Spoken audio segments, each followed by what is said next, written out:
साथियों नमस्कार, मैं आपका दोस्त सुरेंद्र नैन।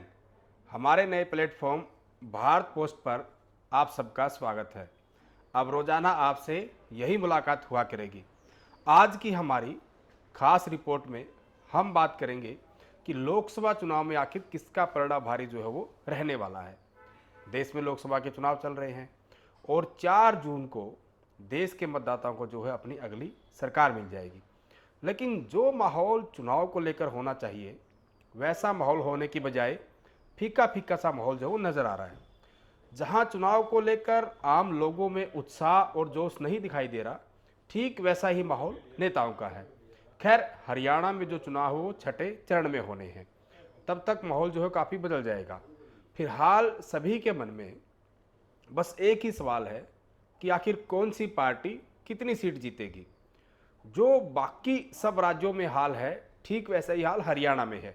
2019 के चुनाव की बात करें तो बीजेपी ने जो है हरियाणा की 10 सीटें जीती। लेकिन इस बार जो है वो बीजेपी की हवा टाइट है।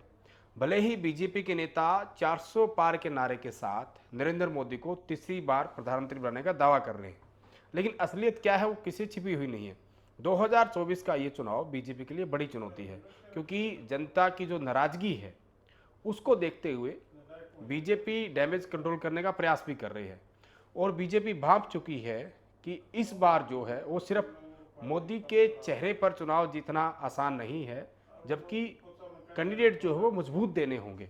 और इसीलिए बड़े बड़े नेताओं को चुनावी मैदान में उतार रही है। यहाँ तक कि कई सांसदों की टिकट भी काट दी गई है। वहीं हरियाणा के लिहाज से देखें तो काफ़ी गुस्सा जो है वो लोगों में है, और गुस्से के बहुत सारे कारण हैं। पिछले 10 सालों में बहुत सारे फैसले लिए गए जिनसे लोगों को बहुत परेशानी का सामना करना पड़ा, लेकिन जो नतीजा आना चाहिए था वो नहीं निकला। तो वहीं कई मुद्दे ऐसे हैं कि बीजेपी ने सत्ता में आने से पहले कहीं ना कहीं किए थे कि इनको पूरा करेंगे, लेकिन आज तक पूरे नहीं हुए।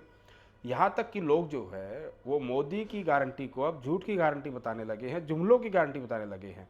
और हरियाणा में पिछले दिनों जो कुछ हुआ वो सब आपने देखा, और बीजेपी के जो नेता हैं उन्होंने तो बड़े करीब से देखा।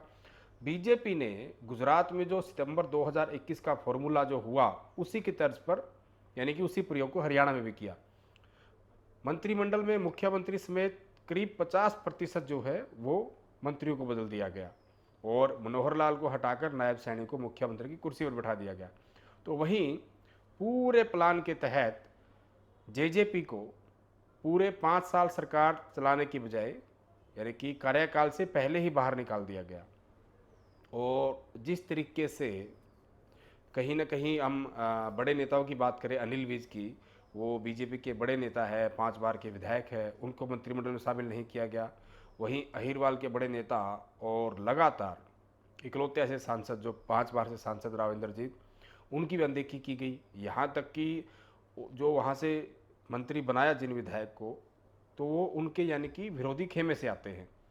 उनके साथ साथ कई ऐसे दिखते हैं, और जिन कहीं ना कहीं विधायकों को सपने ले रखे थे, नए कपड़े सिलवा रखे थे कि उनका नंबर भी लग सकता है, तो उन सारे के अरमानों पर जो है पानी फिर गया है। लेकिन जिस तरीके से क्योंकि लोकसभा की बात करें, उससे पहले विधानसभा की बात करें, ये सारा का सारा प्रयोग जो हुआ, लोगों में इस तरह की चर्चाएं भी है। जो पंजाब में जिस वक्त कांग्रेस की सरकार थी और कैप्टन अमरिंदर मुख्यमंत्री थे, उस वक्त जिस तरीके से हाईकमान ने कैप्टन अमरिंदर को हटाकर चरणजीत चन्नी को जो मुख्यमंत्री बनाया, और उसके बाद जो कुछ हुआ, वो ऐसा कुछ हरियाणा में हो सकता है। हालांकि अभी हरियाणा के चुनाव होने में काफ़ी समय है, काफ़ी एक लंबा वक्त है। फिलहाल अगर लोकसभा चुनाव की बात करें तो जिस तरीके से जिन जिन उम्मीदवारों को उतारा है, जिनको जैसा मैंने बताया कि 6 टिकटें अभी तक बीजेपी ने दी है, तो 3 चेहरे ने बदले हैं। हम करनाल की बात करें, वहाँ जो है खुद मनोहर लाल खट्टर को मैदान में उतार रखा है। और इसी तरीके से सिरसा की बात करें तो वहाँ सुनीता दुग्गल की टिकट काटकर अशोक तंवर को मैदान में उतारा। तो यानी कि तीसरी अगर हम सीट की बात करें, क्योंकि वो अम्बाला, वहाँ पर जो उस वक्त के सांसद थे रतन कटारिया, उनका देहांत हो गया था, तो उनकी जगह उनकी पत्नी को चुनावी मैदान में उतारा है। 3 सीटें ऐसी हैं जो फिर से रिपीट की है, जिसमें गुड़गांव, फरीदाबाद, भिवानी और महेंद्रगढ़। लेकिन बाकी जो 4 सीटें हैं उनमें से भी करीब करीब 3 सीटों पर तो चेहरे बदलने ही है। हो सकता है चौथी सीट पर भी चेहरा बदल दे। क्योंकि मैं बात करूं हिसार की, हिसार पे जो यहाँ सांसद थे ब्रजेंद्र सिंह, वो कांग्रेस में जा चुके हैं, तो जाहिर सी बात है यहाँ भी नया चेहरा आना है। हम बात करें कुरुक्षेत्र की, तो वहाँ पर जो नायब सैनी वहाँ से सांसद बने थे, तो वहाँ भी बीजेपी मजबूत कैंडिडेट की तलाश कर रही है। वहीं बात करें रोहतक और सोनीपत, हालांकि सोनीपत के सांसद महोदय का क्या कुछ हाल है और क्या कुछ चल रहा है वो आप सब भली बात ही जानते हैं। रोहतक की बात करें, रोहतक में कहीं न कहीं बीजेपी ये मान चुकी है, जिस तरीके से हम देखें, क्योंकि अभी आपने कुछ दिन पहले, आपको याद भी होगा और दुष्यंत चौटाला का बयान भी आपने सुना होगा कि बीजेपी जो है वो उनको रोहतक की जो लोकसभा सीट है वो देना चाह रही थी, जो उन्होंने मना कर दिया। लेकिन क्या समझा जाए, ये जिस तरीके का भी प्रकरण चला और चुनाव से पहले इस तरीके की जो बातें हुई, आखिर में कितना दम है, और ऑन रिकॉर्ड या ऑफ रिकॉर्ड जिन भी नेताओं से बात होती है तो रोहतक में तो फाइट शुरू से ही मानते हैं।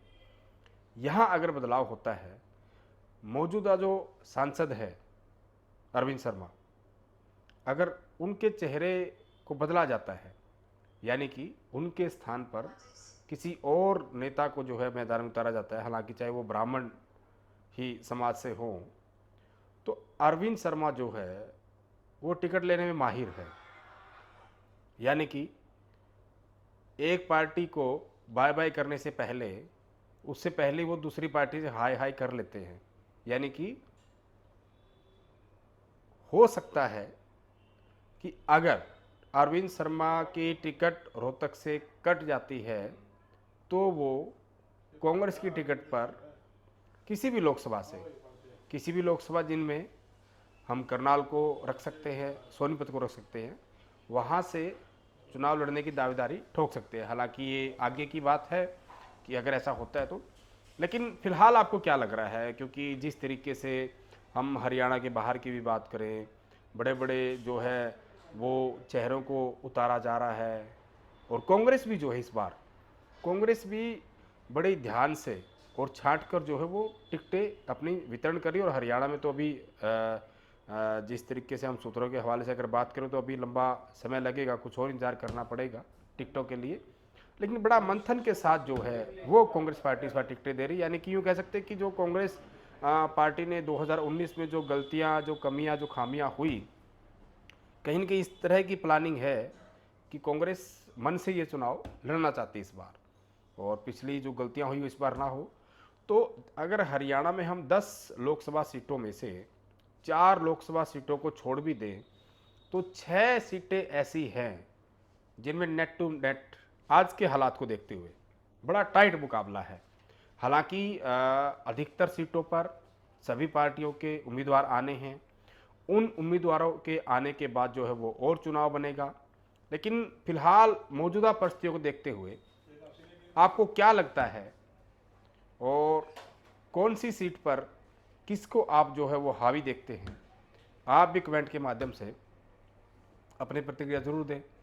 और अगर अभी तक आपने हमारे इस नए चैनल को फॉलो या सब्सक्राइब ना किया हो तो इसको फॉलो और सब्सक्राइब ज़रूर कर लें, ताकि चुनाव से जुड़ी और हर तरीके की जो है खबर आप तक पहुंचती रहे।